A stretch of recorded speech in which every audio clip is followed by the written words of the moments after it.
Hey guys, ODman here. I'm going to talk about the difference between compositioning and editing today. So, to jump right into it, the definition of compositioning is the combining of visual elements from separate sources into a single one. All your pacing, all your cuts, all your timing, that's your composition. The definition of editing I'm using is applying color correction, filters, and visual effects. Now you can add effects to a composition to enhance it, which is good, but a good composition doesn't even need editing. I consider myself a somewhat poor compositioner, but like Matthew Colville says, you develop taste far before you develop skill. To separate the two into analogy form, your composition is your gameplay, your editing is the graphics. You can have a game with amazing gameplay and lackluster graphics. Likewise, you can have a game where the gameplay is fucking awful, but the graphics are amazing. In a sense, a composition tells a story, whereas the editing portion is the pictures, which, when combined perfectly, they can create absolutely stunning works of art. Let's take a step back though and talk about compositioning a bit more with some examples. I think compositioning is the most important part. Let's say you have an amazing ability to storyboard your footage, but you can't edit to save your life. That's fine, because editing is something you can learn in time. Generally, compositioning well just means you're a funny person. A really good example of simple editing but near perfect compositioning is this video by a guy named Stimpy. It's called Betrayal and Daisy. The first 15 seconds are silence, but they tell a story without saying anything. The viewer immediately knows what's in store for this passenger. Even without the title of the video, you could guess. Later on in the video, he ties a man up, and there's a moment where the man is begging for his life. Maybe you just take all my weapons off me and then just let me run. I've only just got on it and I was hoping you got a bit better than this. After begging, there's this 2-second pause before a cut is made, which displays the on-screen dialogue. I honestly believe these 2 seconds are deliberate. It gives you just a moment to think about what's happening. Overall, it's really good, and it's one of my favorite videos to show to my friends. Moving on. Editing.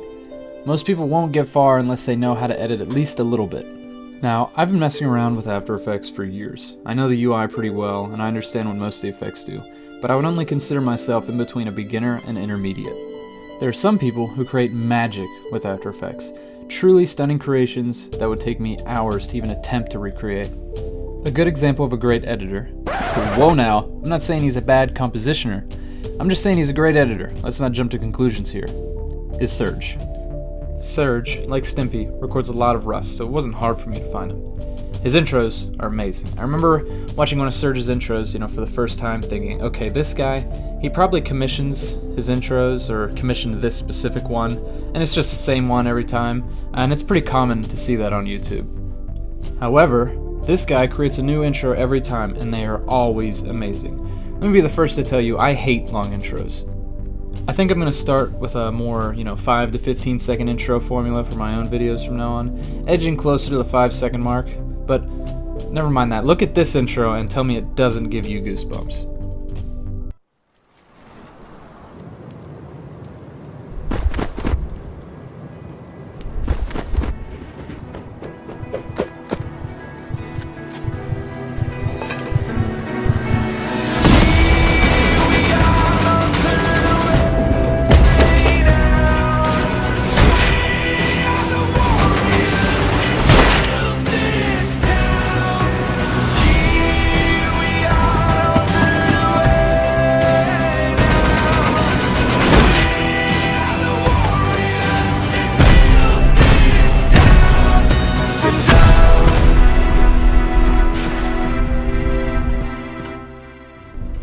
That intro was 45 seconds. The use of ramps, just the overall cinematography, color correction, etc., that went into this clip, it's amazing. I literally had goosebumps watching it. I felt like it lasted 5 seconds. I fucking wanted to watch it again. And all his intros are like that. Check them out if you haven't already. Now, all that being said, I don't throw shade, so I'm not going to use an example of amazing editing with terrible composition. But I'm sure you've seen a video where a guy uses some intro that he found online. Maybe you didn't know this, but there are intro generators out there. They give your intro this cool, 3D effect that spins your name around and plays music and stuff. And you'll think, okay, maybe the rest of the video has nice editing too, and then bam, obnoxious rap music, poor video quality, the whole 9 yards. Anyway, that concludes my video. I hope you liked it, I hope you learned something, and I'll see you next time.